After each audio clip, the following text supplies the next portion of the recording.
tassa bhagavato arahato samma sambuddhassa. Namo tassa bhagavato arahato samma sambuddhassa. Namo tassa bhagavato arahato samma sambuddhassa. Buddhang dhammang sanghang namasami. This evening I'd like to talk to you about the law of Kamma. In the Dhammapada, which is a collection of short, pithy teachings of the Buddha, the very first teaching is about the law of Kamma. All phenomena, it says, are preceded by mind. So whatever mental state we are experiencing, the results of that will follow us, like a shadow, or the wheel of an ox cart follows the footprints of the ox. If we speak or act with a pure mind, then the results will be correspondingly. If we speak or act with a defiled or corrupt or impure mind, then the results will correspond. So this is essentially the law of Kamma in a nutshell, but the Buddha also said the workings of karma were so intricate that if one tried to understand all of the details of the law of Kamma, it would drive you crazy. It's one of the 4 inconceivables. So I won't try to explain every detail of the law of Kamma because that would be inconceivable, and I don't wish to drive you crazy. However, this will just be a taste, enough of a taste, enough to get us thinking about the law of Kamma and how we can apply that in a practical way in our daily life. So we may be more familiar with the popular term karma, right? For example, if that's the Sanskrit version. Often that is bound up with ideas of a bit of mystical fatalism, as if, well, it's just his karma, right? As I had no choice, it's just my karma, as if somehow things are fixed. Now, the Buddha was very clear that things are not fixed, and there is the idea of things being predetermined. He denied that that's the way the cosmos works. So when he talked about karma, and I'll use the Pali term, K-A-M-M-A, instead of the Sanskrit karma. So when he talked about karma, he was talking about action, a dynamic relationship every moment. How we respond to this moment will then create our future. So if you imagine the entire history of the universe has led through its series of causes and conditions and results to this moment, this particular moment, the entire history of the universe has led to this moment. And there's nothing that we can do about that. We can't change that. We can be happy about that. We can enjoy the way things are. We can be upset about the way things are, but we can't change it. It's already happened. But how we respond to that, that's within our control to change, right? So how we respond to this present moment will then literally begin to change our future. So even if we have very deeply ingrained habits, and it feels like, well, I have to respond this way. Feels like there's no free will. I just have to respond in this way. Then we do actually have the ability through training. Sometimes it takes a bit of mental training to be able to have the strength of mind, to be able to reply to this present moment in a wise way. Right. So we may talk about good karma and bad karma, and that's an easy way to talk about good and bad. And if you do good, you receive good, and if you do bad, you receive bad. But it's actually much more complicated than that. And even the terms good or bad are very subject to personal interpretation. Right? I mean, so how do we, sometimes we use the word good just based on what gives us pleasure. You know, if a food is delicious, say, hey, that sandwich is really good. You know, that artwork is really good. Right? Why? Because it gives us pleasure. It gives me pleasure. Right? You say, how was the weather today? Oh, the weather was really good. Or you say the weather's no good today. So why? Because it either gives us pleasure or it doesn't give us pleasure. Right? So that's more of a hedonistic sense of the use of good. Right? Or sometimes it's just a utilitarian way that we use the word good. If something works, then we call it good. If something doesn't work, we say it's no good. Right? But in a moral sense, even in a moral sense, what we consider good or bad will often be dependent on particular cultures or eras. What may be considered good in one culture is not considered good in another culture. What's quite acceptable and praiseworthy in one culture is considered quite worthy of blame in another culture. So using these words good and bad, even though we might use them just for convenience sake, an ordinary way of speaking, the Buddha was much more precise in how he used terms. So he referred to the Pali terms kusala and akusala. Now, whenever we translate into English, sometimes it's difficult to come up with terms that really encapsulate the essence of what we want to explain. But kusala is what we translate as wholesome now. Right? Generally, that's the accepted word that we use, wholesome, and akusala, unwholesome. So the Buddha was much more precise in how he defined wholesome and unwholesome. That which is arising from defilements, anything overt or subtle that it's arising from impure intentions is considered unwholesome. And I'll speak a bit more about that, what constitutes defilements. Okay. So the essence of karma, in the way the Buddha used the term, doesn't specifically have to do with the actions of our body. It doesn't specifically have to do with what we say. It doesn't even specifically have to do with what we think, but it's the energy of the mind that leads to thoughts, speech, and action. All right? So in Pali, this is called cetana. I'm going to call this intention in English. Now, of course, the word intention in English may not fully cover this idea that the Buddha was trying to convey. Because sometimes we say, we're careless. And we say, oh, I didn't intend to do that. We do something, we didn't intend to do that. I didn't intend to, run that red light and cause an accident. But it doesn't mean we didn't have some karma involved with that, because maybe we were careless.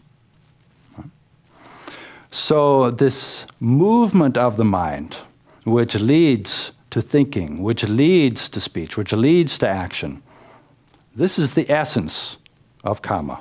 This is the essence of karma. And karma itself is action.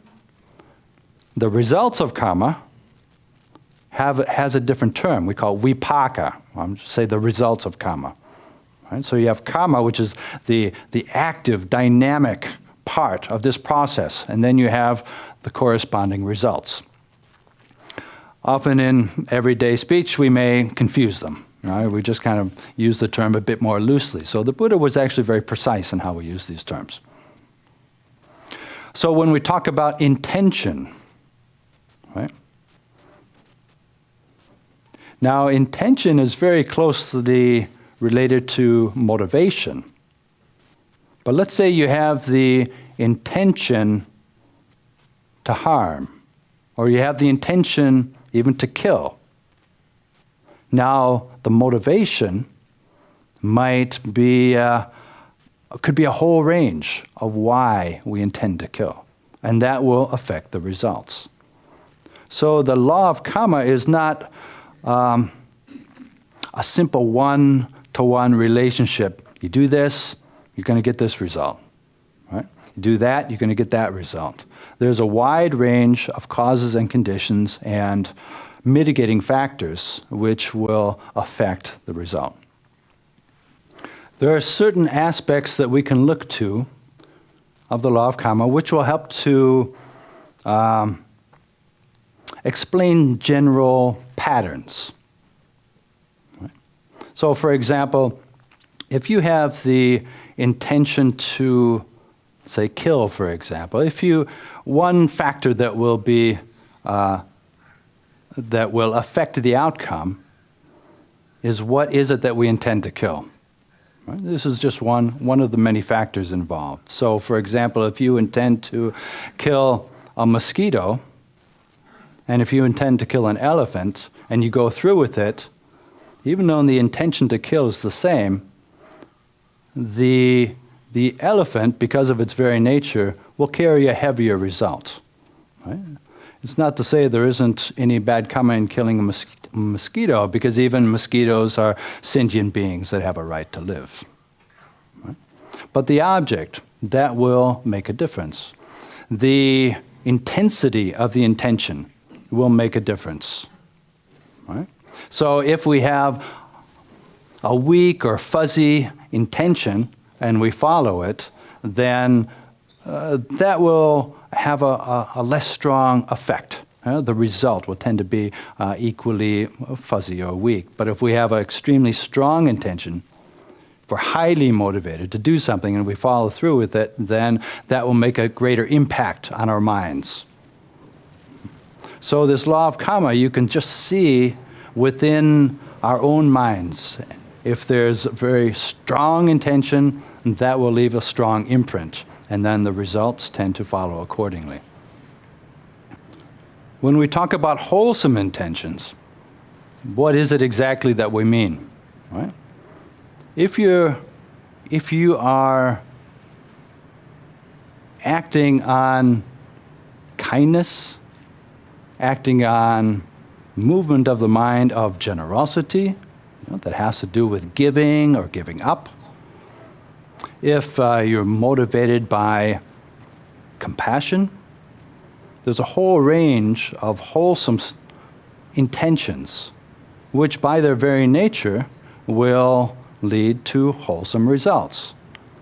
And for many of these intentions, you don't have to wait for future lifetimes. You don't have to wait very long at all to see the results. If you have an intention of compassion or kindness, immediately that feels pleasant. Right? If you have an intention of anger, immediately that is unpleasant. Physically it's unpleasant. Mentally it's unpleasant as well, even though there is a certain addictive factor to being angry. Something is pleasant about it, because it reinforces our sense of self and me being right. But mostly, even just the intention of being angry is already immediately unpleasant, even before other results come back at us. Right? So any movement of the mind that's coming from aversion, even subtle sense of frustration, right? This is going to be unwholesome, and it's going to lead to unpleasant results in the future. Right? It doesn't have to be extreme anger, right? It doesn't have to be extreme anger, but sometimes just the persistent niggling, frustration, aversion, dissatisfaction, is that where that creates a very strong habit, and then that can really, really deeply affect our level of happiness, right? Leading to depression, just chronic worrying. Worrying is just based on, the idea of something happening in the future that we don't like. This idea, and there's aversion to this idea of what might happen in the future, and just that, it just is very painful. And this is how we can measure the results of good and bad karma. Right?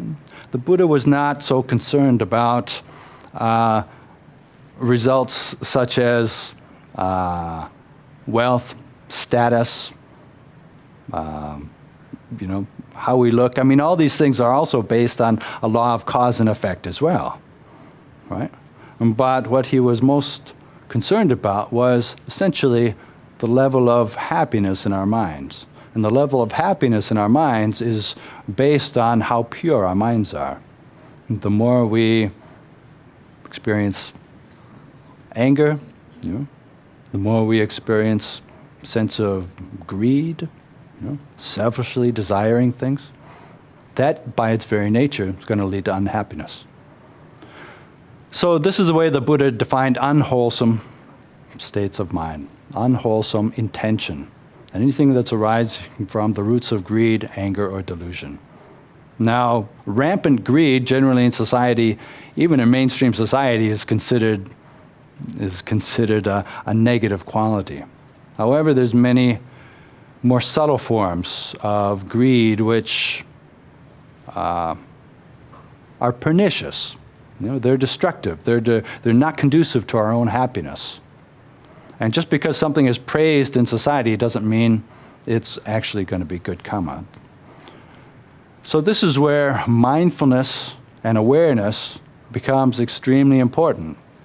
Watching our minds, closely observing our minds every moment. You see how important that is, because even if we're not paying attention, we're still making karma all the time, right?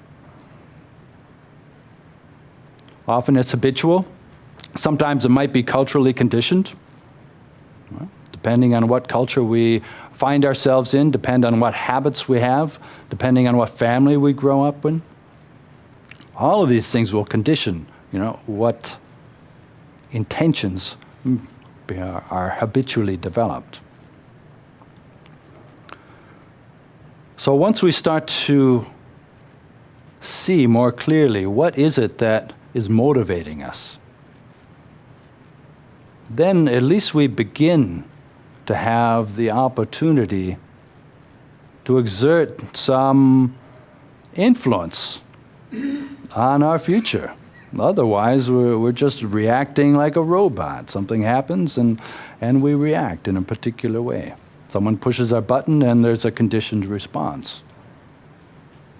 But someone can still push our button and we're aware, but then we realize, no, what kind of future do I want to have? Do I want to have a future which is just going to be an endless perpetuation of this habit, especially if it's a negative habit that's not beneficial? So no, we don't have to do that. We have the ability to overcome that and respond in a wise way.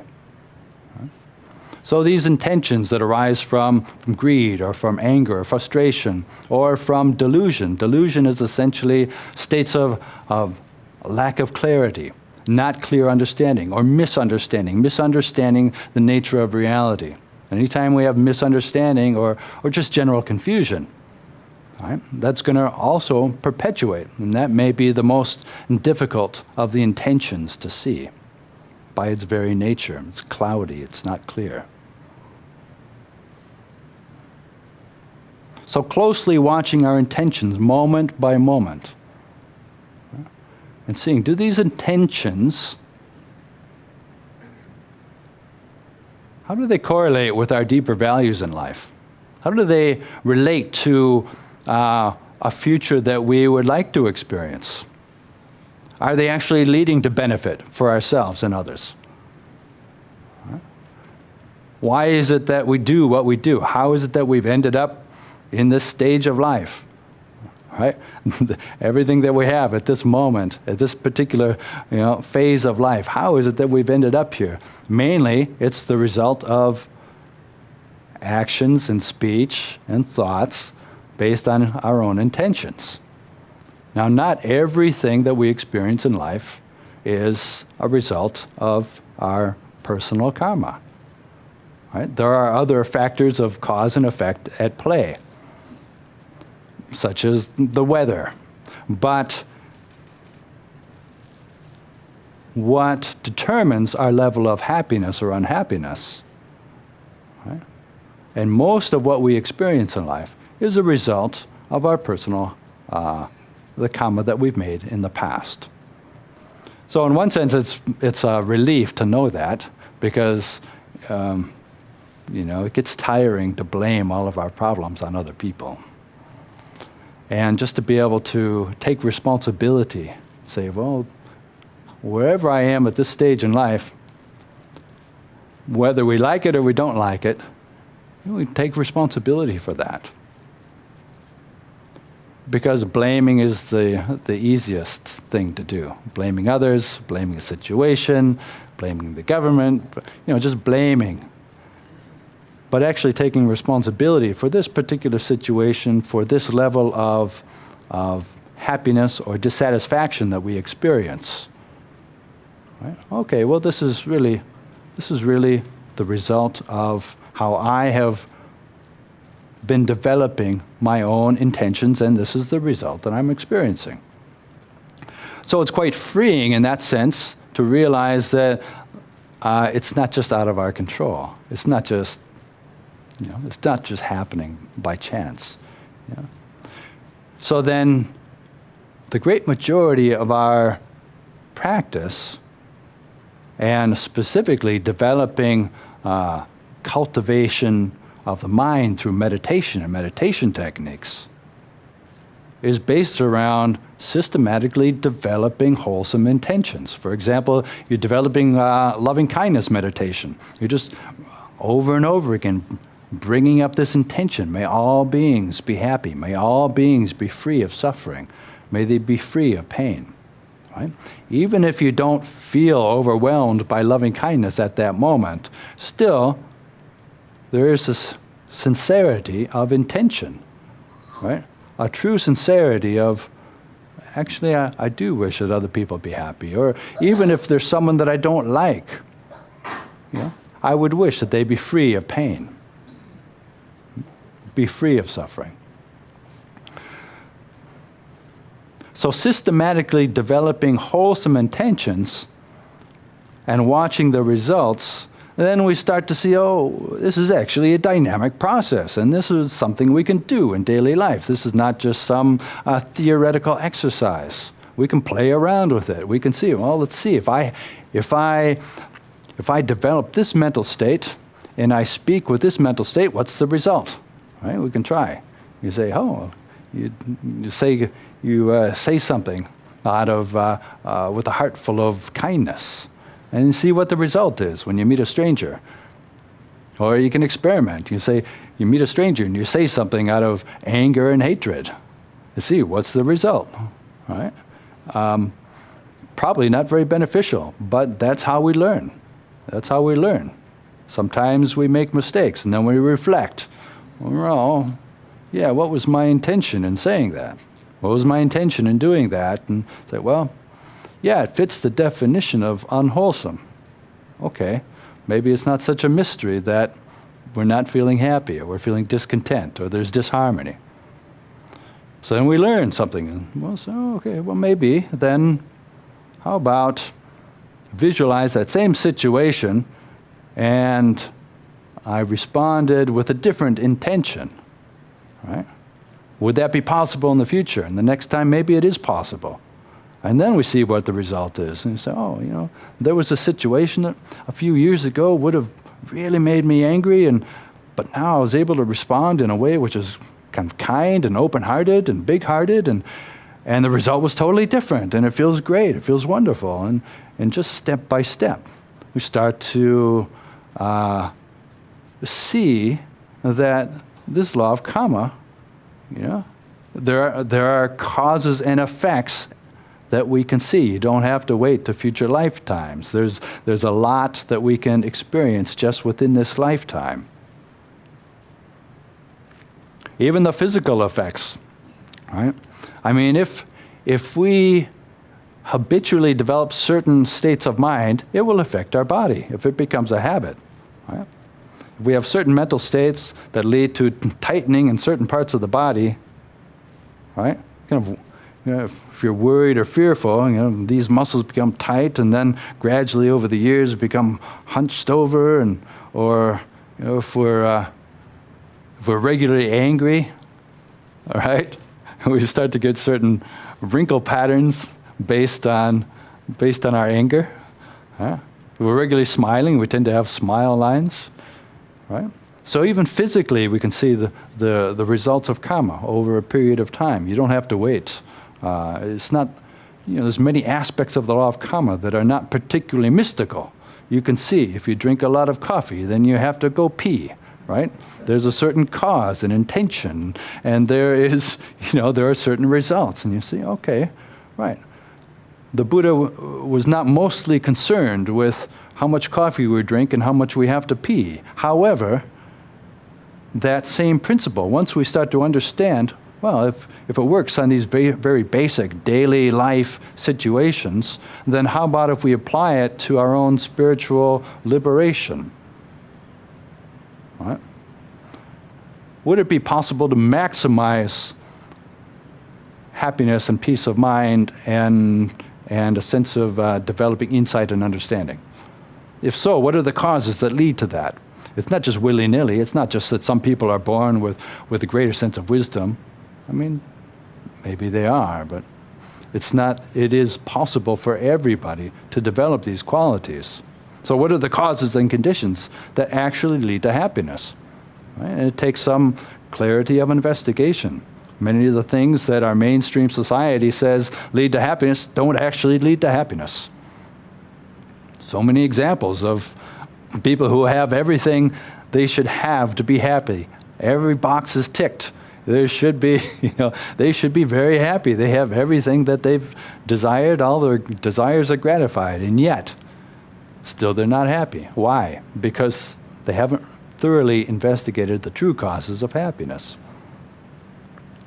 So this is where understanding the law of karma makes a big difference, and it's not just out of our control, or at least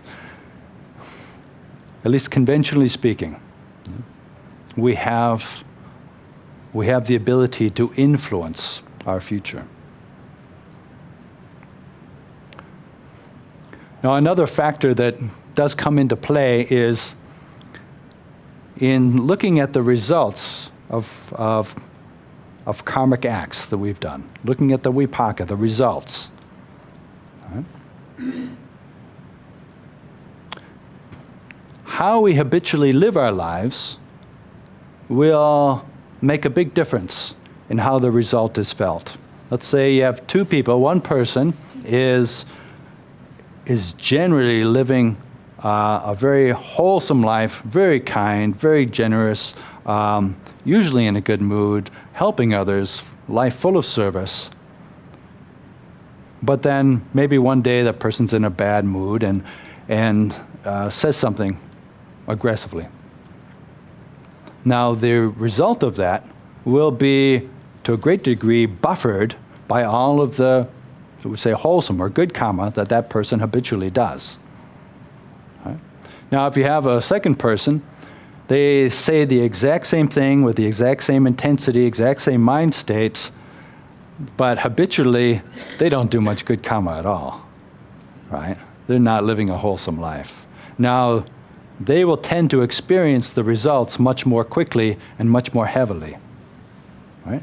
So if we make an act of unwholesome karma, it can be delayed or softened by the effect of habitually doing lots of wholesome karma.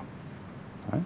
It doesn't mean that it's erased, but it can be greatly mitigated. The Buddha gives the example of, if you, let's say you take a teaspoon of salt and put it in this glass of water, and then I drink it, it's going to be rather unpleasant. It'll be very noticeable, at least. It will not be particularly refreshing. And if you take that same teaspoon of water and put it into one of the ponds of our monastery, the exact same amount, but it then disperses into a large pond, and then you dip this glass in and drink it, you will hardly notice the result. So similarly, if we make an act of unwholesome karma, we say something, we do something that we know it's unwholesome, but okay, we're not perfect. But generally we're doing lots of good in our lives, then it would be like putting a teaspoon or tablespoon of salt into the big pond, and then the results won't be noticed so dramatically. Right? So that's one of the factors that we can take into consideration, and it gives us motivation to try to do as much good karma as possible, especially once you start seeing the correlation between our intentions and the positive results. Saying, wow, this is really within my control. I can really do something here to make a positive difference in my life, and then you see it has positive benefits for other people around us. And that starts a positive feedback loop, and you try to, more and more are encouraged to make as much good karma as possible. Right? Or in relationships, for example. Now, if there's a great degree of trust in a relationship, and then one of the partners makes a mistake, and it's recognized as a mistake, then because generally in the relationship there's a great degree of trust, then that can be forgiven. But if a relationship already has a very low level of trust and it's kind of on the edge, and then someone makes a mistake, that can be enough to just be the breaking point. So how we habitually live our lives will make a big difference. Because of course, until we're quite a ways down the path, we're going to make mistakes sometimes. We're not always going to be able to be generating wholesome intentions constantly, even if we're motivated, right? It's a full-time job. Wholesome intentions all the time. Sometimes our strength of habit just comes up and we respond with anger or selfishness or greed or delusion. So the Buddha didn't teach the law of karma or understanding of the law of karma for us to be materially successful. It's true that if you act and speak in certain ways with certain intentions, and if you're good at it, you can make money, or you can be successful in the world, or you can kind of fulfill your desires to a certain degree, right? If you're good at it. But the mastery of the law of karma, in the Buddha's way of looking at it, was for developing deeper and deeper levels of peace of mind, which lead to deeper and deeper levels of understanding, which eventually lead to insights that completely uproot our delusion, completely uproot all of the roots of anger and greed. Right? So even this whole process is based on a gradual movement towards more refined states of happiness. So if in the very beginning, we can look at more coarse forms of, if I do this, does that lead to happiness? If I do this, does that lead to suffering? Or why am I suffering now? And we look at the causes. Or why am I happy now? Everything seems to be going great. And we realize, oh, I did this, and these things came together, and my attitude has been like this, and right, that gives us encouragement. But then we take that on deeper and deeper levels, systematically through meditation, right? And gradually through seeing clearly the causes that lead to happiness, our minds will naturally incline towards happiness, and then we're able to let go of the things that we used to look to for happiness. So this whole process of gradually letting go of the coarse and developing the refined forms of happiness. And then even those refined forms of happiness, by comparison, we find even more refined forms of happiness, and we're able to let go of the moderate forms of happiness. So gradually this whole process, goes, leads all the way to full enlightenment, which the Buddha considered the highest happiness possible for all humans. So this is the law of Kamma in a nutshell. Again, it's only just a taste, a brief taste of the many avenues that we could explore. So I want to make sure that I leave enough time for people to ask questions, and we can explore this theme a bit more further. You mentioned intention and motivation, and as a slight distinction. Could you elaborate on that a little? Let's say you own a horse, and you love this horse. It's like a member of your family. You love this horse, and one day this horse is racing and breaks his leg, and then you have to shoot the horse.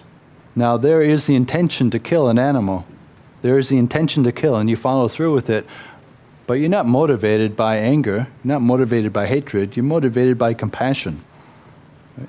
So that doesn't erase the intention. It doesn't nullify the intention, but it's a moderating factor in that, in the result. Right? Now, if you kill a horse out of just being in a rage of anger, then the result's going to be quite heavy. Horses are beautiful things. But in the situation where you have to shoot your beloved horse because there's no way that he's going to heal, just to alleviate its compassion, then alleviate its pain out of compassion, then there is still a result. There is some negative karma there. There is some vipaka result from that intention to kill. Intention to kill is never wholesome. It's always unwholesome, but it is mitigated by our motivation.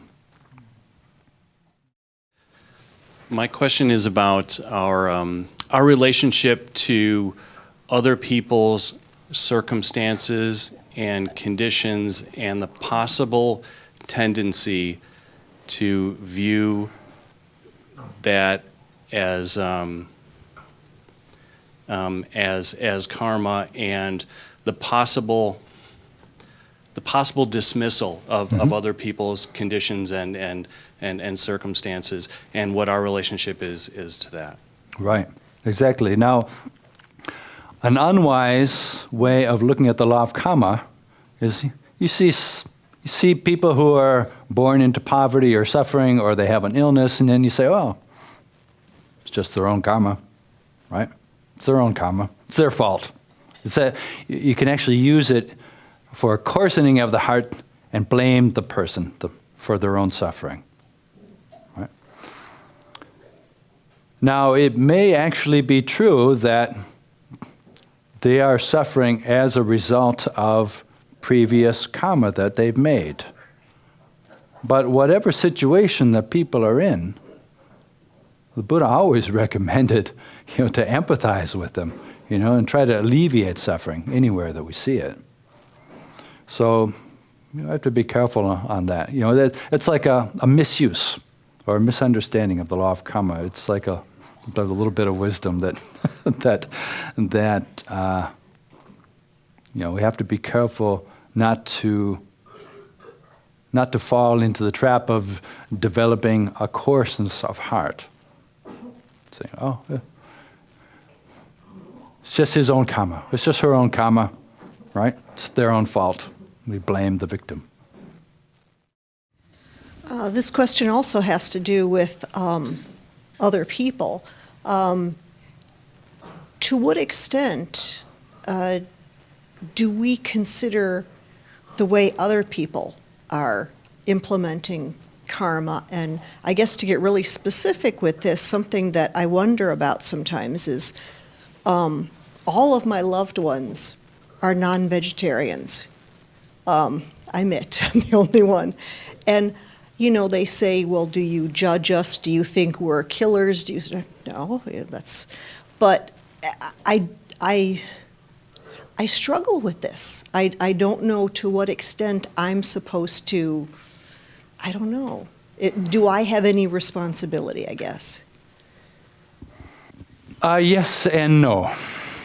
You know, when we live with people that we care about, we don't want to see them suffer. And if we see that they're sowing the seeds for their future suffering, then we sometimes want to help them, right? So that intention is wholesome. There's limits to what we can do, though. Right? First of all, usually people don't like to be told what to do. And so we have to be careful not to be coming from a place of, hey, I know better than you do. You're sowing the seeds of your own suffering. I'm wiser than you are.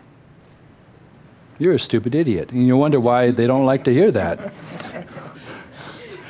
Right? You say, why aren't they responding positively to my good advice? They are a stupid idiot, and I've told them it's the truth. You know, face the truth, buddy. So how, you know, we have to be sensitive. Sometimes, you know, every situation is different. Sometimes directly saying something, you say, I really care about you, and I see that I feel like what you're doing right now is actually going to lead to your own suffering in the future, because I've seen it in the past. You know, I could see it. And if it's coming from the right place, it's not coming from a judgmental state of mind or self-righteousness or holier than thou, then often they can be receptive to that, right? Or it plants a seed. Even if they may say, yeah, it may plant a seed. But often there's nothing we can do. People just have to learn their lessons. You know? There are some people who are stuck in suffering. I mean, when I first came back as a monk to the U.S., I saw so many people that, they're really stuck in suffering. Here, just do this. And I realized they don't want to hear that. They kind of like being stuck in their suffering. And even though they don't like suffering, they're kind of used to it. And it's familiar. And they don't really want to be shaken out of that. So it's like, okay, well, I can't, there's nothing I can really do there except maybe be a good example. I can be a good example, right? And don't underestimate the power of that, right? It's like if you have one vegetarian in a family and there's other kids around, all your nieces and nephews, and they say, why does my auntie doesn't eat meat, right? Plants a seed in their mind. By the time they're a teenager, they may think, that was really cool. I'm going to be a vegetarian too, right? So you just never know, but sometimes the best we can do is just to be a good example, or sometimes just a little word here and there. But it's limited. You said that karma is action. Is non-action, does that suffer the same penalty if you do nothing? Even if you have the intention to do nothing, that would still be considered action, right? It's still an intention, right? So that's why the English translations sometimes aren't, they can lead to their own confusion. But, for example, there was a tendency, particularly in some Indian traditions, that if you just do nothing, inaction, then you'll gradually burn up all of your old past karma, right? But even sitting still, that comes from an intention, right? All of our, just having the view and opinion, is bound up with intention. So there's no, you can't burn up your old karma just through trying to do nothing, because actually you're just making more karma, right? You're making different karma. Sometimes doing nothing is the right thing to do, sitting still. But, even sitting still and not acting or saying anything, it can still be a powerful action in and of itself. And you see, sometimes you see examples of this in society where, just sitting silently as a protest can actually be very powerful. And that is a powerful action, hopefully coming from a wholesome intention. Thank you. I had so many different questions. I'm almost confused as to which one to ask, and I was going to respond to some of that conversation as well. But the last thing you just said about not doing anything, or about inaction, about taking an action, an image popped into my mind, and I'm sure you probably know Taekwondo, when he self-emulated. Mm-hmm. I had a Buddhist monk one time tell me that he had accrued for himself a great deal of negative karma with that action. And I couldn't see it. I didn't think, because he had taken a life his own. But to me, it had been, he was an arhat to be able to do that. I didn't think that, so that would be the question that just popped into my mind. Okay, well, I'll deal with that one first. Okay. And then we'll get to the others. So that was a very powerful image for the world, in the Vietnam War, when the first images of this Buddhist monk setting himself on fire. And we don't know the mind state of that particular monk, but from the note that he left, and from other people who knew him, it seems that he was motivated by, he was so moved by the quantity of suffering that he was seeing, that and how the world was ignoring that he felt something drastic was necessary in order to get the world's attention, to bring their attention to this.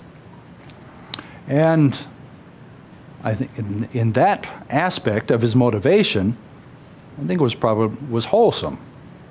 The idea of bringing the world's attention to the suffering so that maybe that would have some effect in some way to begin to lessen or eventually alleviate the suffering that was being perpetuated by the war. Now, as the example with intention and motivation, if there is an intention to kill, even to kill oneself, it doesn't mean your wholesome motivation alleviates that intention. It doesn't nullify it. There still is the intention to kill. And so there's going to be some unwholesome results, some painful results that come from that intention to kill a living being, even if it's oneself. But sometimes, in some circumstances, we're willing to take that on. For whatever reasons, we're willing to take on that the negative result of this intention because we think the greater result is worth it. In the big picture, it still feels like the right thing to do. At times in life, we experience moral dilemmas. The dilemma is like there's both ways have drawbacks, right? Both ways have drawbacks. So then we try to make the decision based on the least drawback. And sometimes we have to make decisions that we know there's going to be some negative karma generated, but we take responsibility for the result that comes from that, right? I mean, a lot of examples, right? If your plane is being hijacked and you go and you kill the hijacker, right? Are you making good karma or bad karma? Well, you're still making bad karma, but there's also the intention of saving and helping other people's lives. So it's mixed, right? It doesn't alleviate or nullify the intention to kill, but you're willing to take that on for the greater good. So I'd be hesitant to say that monk created a lot of bad karma for himself. First of all, because I don't know his state of mind, right? I can assume what his state of mind is based on the note that he left. But I don't know that for sure. Certainly he seemed peaceful. What's that? Certainly from the video that I've seen, he seemed very peaceful. Even as his body was burning, he was not in a state of samadhi. He was moving, must have been experiencing intense pain, at the same time seemed calm, which in and of itself is impressive. It kind of indicates that he was coming from a peaceful state of mind. Well, that was I had almost assumed he was an arahant, or that he had achieved some kind of mental skill that allowed him to sit there and do that. But one of the things, the comment that I just made was that his heart didn't burn, and it's preserved in a shrine on that spot right now in Vietnam. So there was like I said, I had so many questions about karma. I probably will just corner you afterwards. But go ahead. We still have a bit of time. So well, and even in terms of like the vegetarian, I'm not a vegetarian. And I justify it in my own ways, but there are times in my life when I've looked at food, I've looked at meat, and I saw it like life that should, in a different way, or I've been vegetarians for different reasons, but never once has a vegetarian done anything preaching to me besides make me want to run out and get a cheeseburger.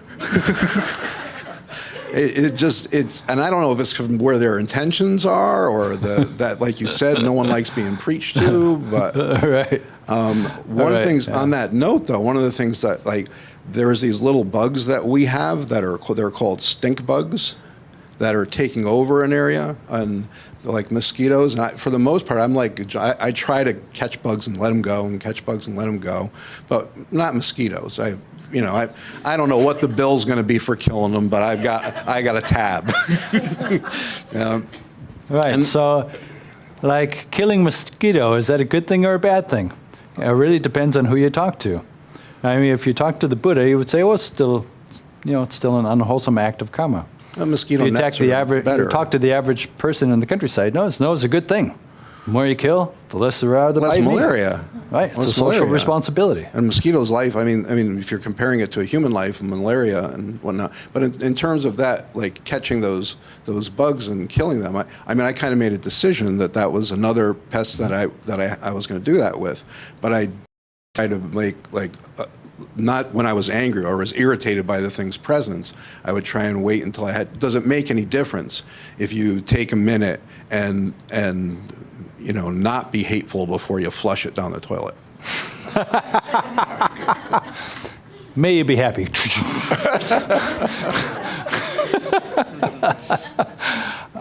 It is a mitigating factor, yeah. I mean, even with mosquitoes, if you kill out of a sense of anger and frustration, you're being bit and you're just like, I hate mosquitoes, and you slap it, right? That's going to have a bigger effect in your own mind than if you just say, I'm sorry. Right? It's still not good. I wouldn't say it's wholesome, but it will have a different effect because of our motivation is different. Right? But killing, one of the karmic effects of killing is that it makes our heart more callous.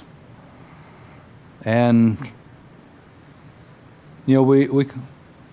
people tend to justify certain things as okay. But even people who may kill for sport, right? You can see there's certain logic to their reasoning, and you can understand, it's a free country. It's legal, kill living beings for sport, and yet beyond that, there's a certain natural law. I mean, the law of karma is not dependent on personal opinions. What's that? I think you just said kill human beings for sport, but I disagree. Living beings. I may have said human beings. Then we have to look to politicians and generals and the karma that they make. But let's say if we kill living beings for sport, then just the intention to kill hardens our heart just a little bit, right? And even if it's just a mosquito, if we're closely watching our state of mind, right? And just the subtle accumulative momentum that comes from killing a mosquito and feeling okay with it, killing a mosquito and feeling okay with it, has a different effect. It has a subtle hardening, a coarsening effect on our heart. Whereas in Thailand, where we were monks, there's like insects everywhere. I mean, it's really hard not to kill ants in Thailand. God, you have to be so mindful. There's ants everywhere. There's mosquitoes, and you've got diarrhea. You run to the toilet, and then there's ants in the toilet, and you can't just flush them down the toilet. You have to carefully scoop them out, and when you're walking on the paths, you can't just carelessly walk on the paths because you might step on an ant. You have to be very careful and mindful, and so that becomes a habit. And the habit we develop in these little daily life experiences of respect, there's a little bit of respect there, respect for life, and we're always respecting life. And then that develops into a habit. And our habits then become character traits, and our character traits then lead to realms of existence. Our character traits become stronger and stronger until that becomes what we call our personality. It's built up with just these little moments of, do I kill, or do I just kind of say, oh, maybe, well, and just blow it away? These are. That's every moment. Every moment, we have this opportunity to decide the direction of our future. You've been speaking very thoughtful. Does Buddhism have dogmatic absolutes like most religions that I'm familiar with?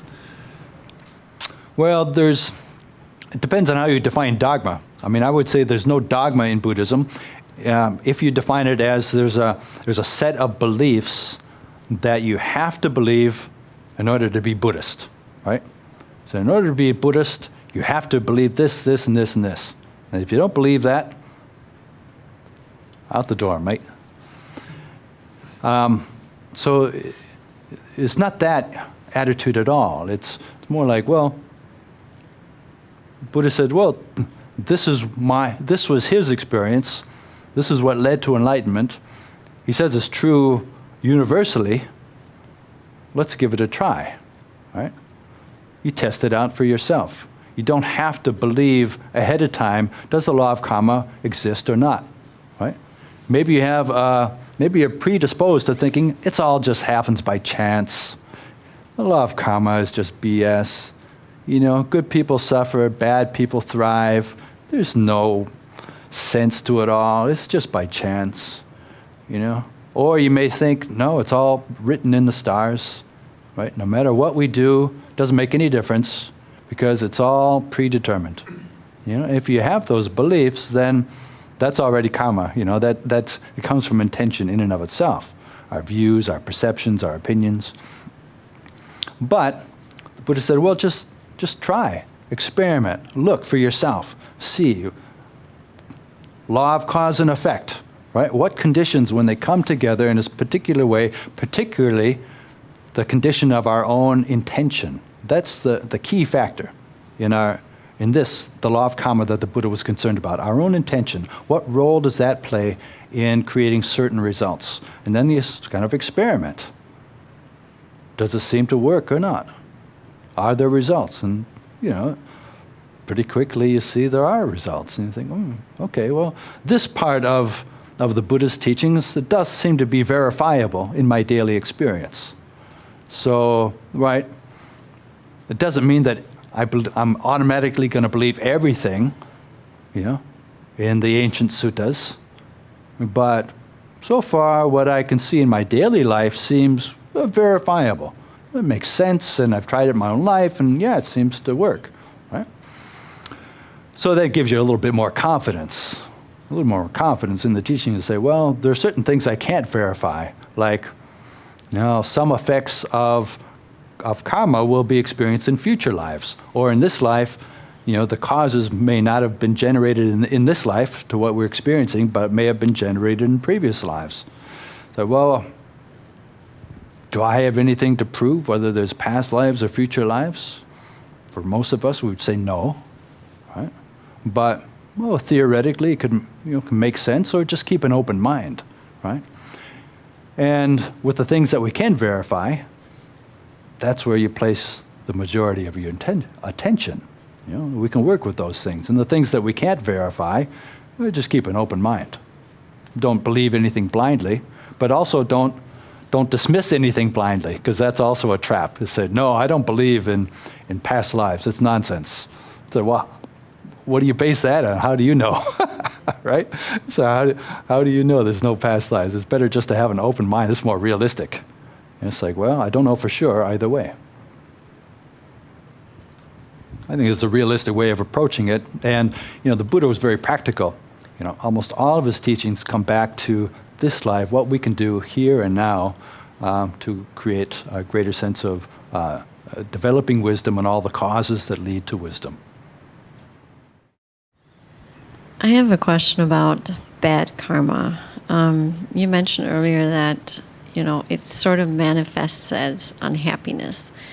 But I feel like I come across people who have absolutely no awareness of their actions. And so does it manifest like more of a collective energy, or how does it manifest? I'm wondering. I mean, does it just affect us personally as unhappiness, or is there another way it can manifest?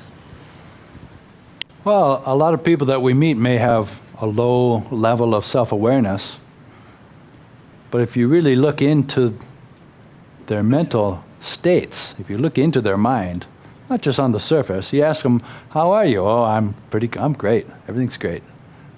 But that same person, if you really look at their lives,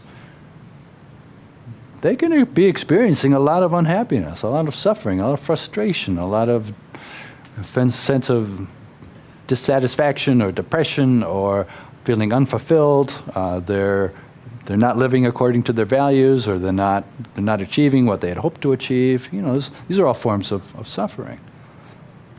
So when you really look beyond the surface, often people really, really are suffering. Or there is definitely a correlation between how they live their life and their general level of happiness.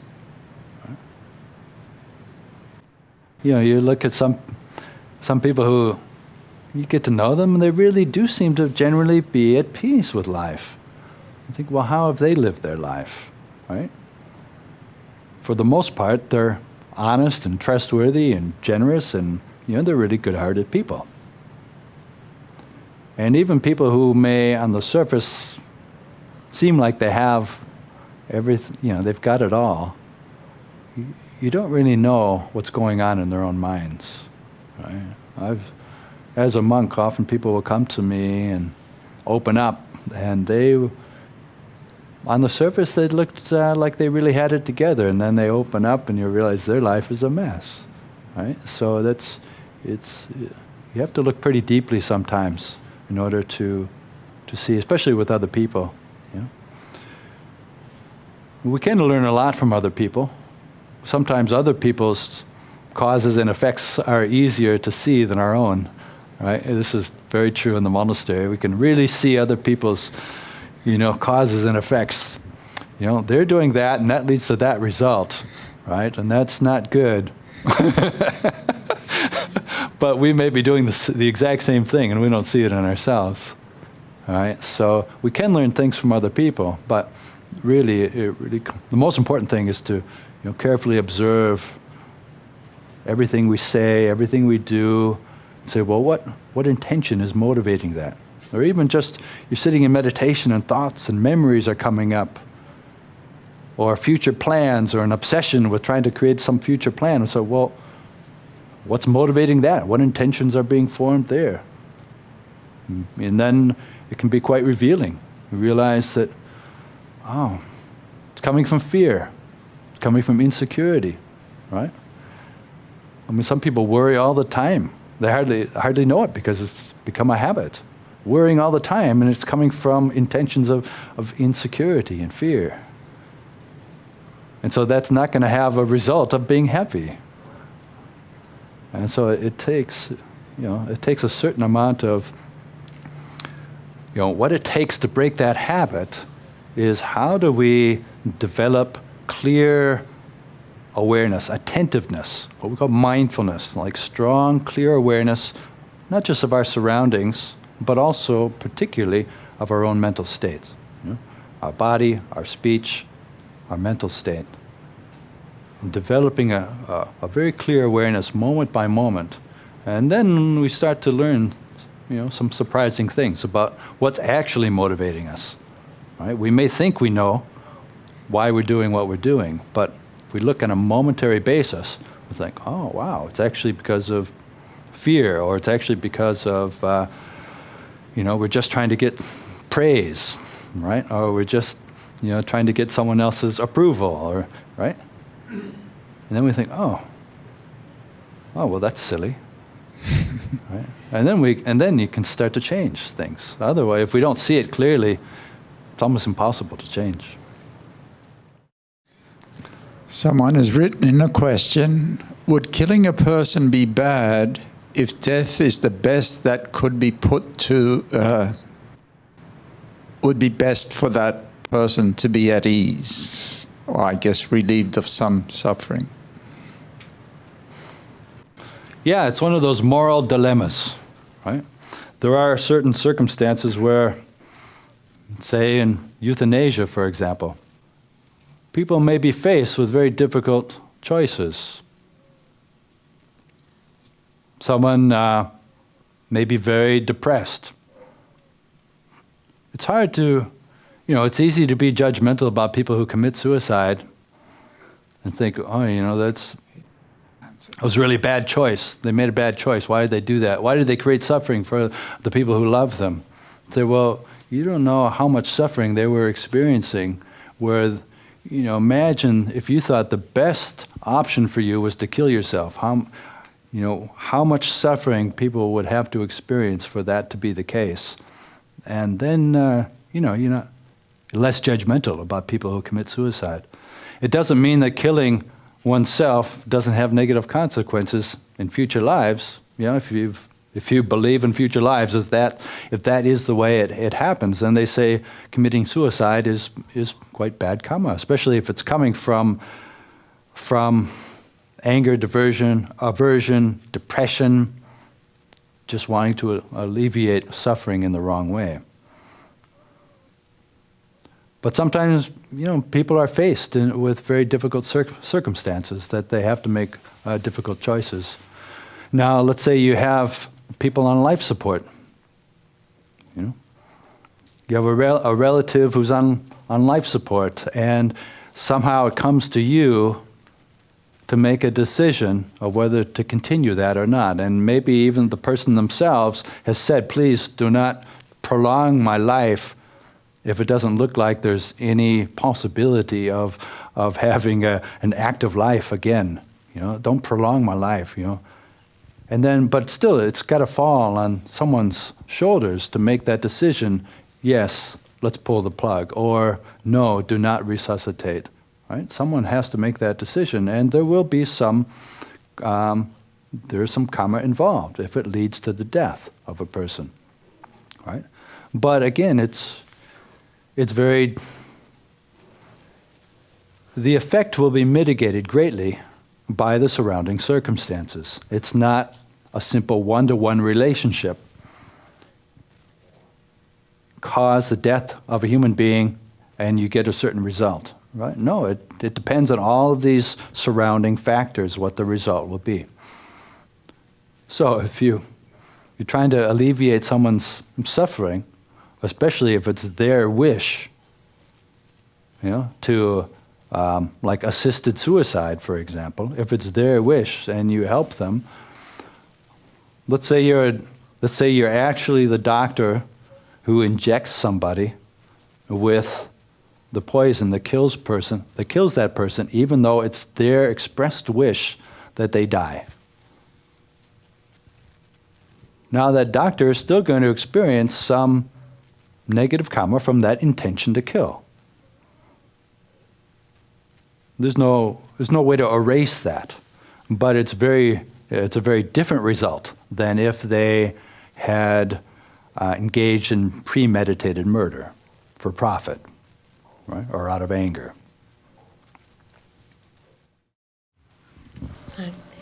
Does karma applies to groups, family, nations, races? Does it? Well, we talk about collective karma, right? The Buddha never spoke about collective karma. He always spoke of it in terms of an individual stream of consciousness. However, if you have the same group of people, a group of people in a similar circumstance with the same or similar intentions and leading to the same actions, then you will tend to get similar results. It's not identical. It's not that, a particular group or society has made collective karma and they all have to receive the same result as a group. But individually, if people are making similar decisions at the same time, then the results tend to be similar. There was one question from someone who wrote in, how has being a forest Buddhist monk influenced your understanding of karma? Paraphrased.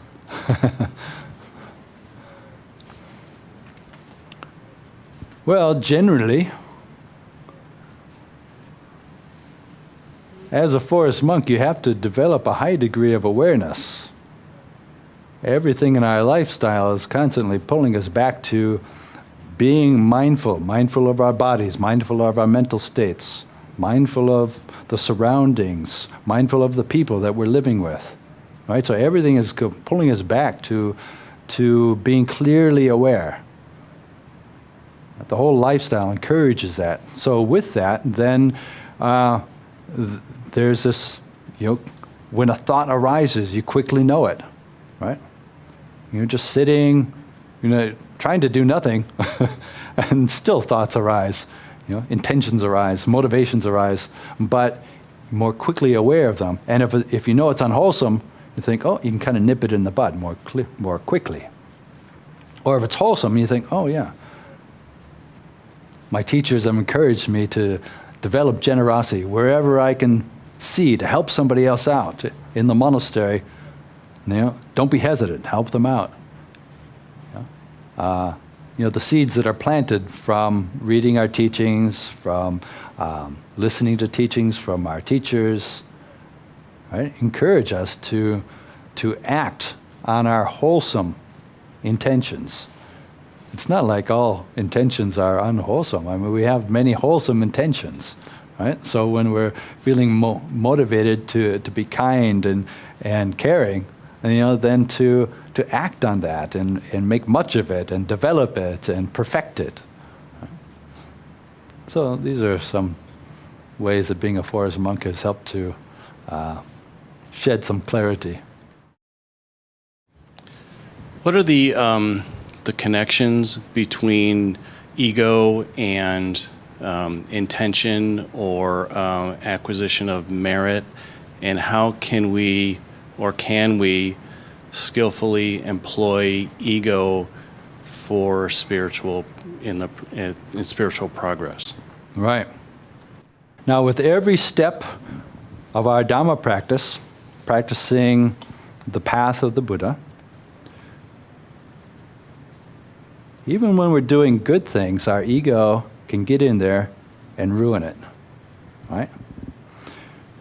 So let's say we're actually starting to, God, we've helped somebody else out today, and and yesterday I did that as well, and I'm really helping a lot of people out now.